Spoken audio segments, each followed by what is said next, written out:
গোপাল, তুই এখানে এভাবে কি করছিস? মালিক, হেডফোনটা কানে দিন, তাড়াতাড়ি কানে দিন বলছি। তোর কি মাথা খারাপ হয়ে গেছে?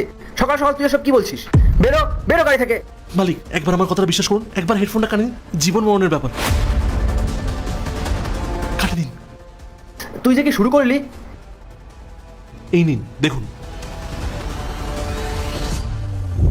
মালিক, আমার কথাটা আপনি মন দিয়ে শুনুন।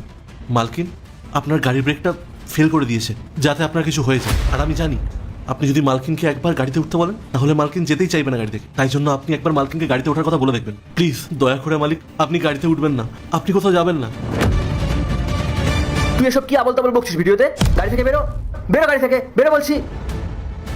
তুই আমার ওয়াইফের নামে এসব কথা বলার সাহস কি করে পেলি? মালিক আস্তে কথা বলুন, না হলে মালকিন শুনে ফেলবেন। আমি সত্যি বলছি, মালকিন আপনার গাড়ির ব্রেক ফেল করে দিয়েছেন, যাতে আপনার কিছু হয়ে যায়। আর কেন করেছে সেটার কারণটাও আমি জানি। তুই কিন্তু এবার খুব বাড়াবাড়ি করছিস। পায়েল আমার ওয়াইফ, আমি ওকে প্রাণ দিয়ে ভালোবাসি। ওর উপর আমার পুরো বিশ্বাস আছে। ও এরকমটা করতেই পারে না। তোর এই মিথ্যে বদনাম করে কোনো লাভ হবে না, বুঝেছিস? স্যার দয়া করে আমার কথাটা বিশ্বাস করুন। এই মিথ্যা কথাটা বলে আমার কি লাভ বলুন? আমি তো জানি আমি যদি ধরা পড়ি, আপনি আমায় কাছ থেকে বের করে দেবেন। আমার এই চাকরিটা চলে গেলে আমি অনেক বড় বিপদে পড়ে যাবো। তাও তো বলছি মালিক, এর মানে নিশ্চয়ই কোনো ব্যাপার আছে। না, কোনোভাবেই না।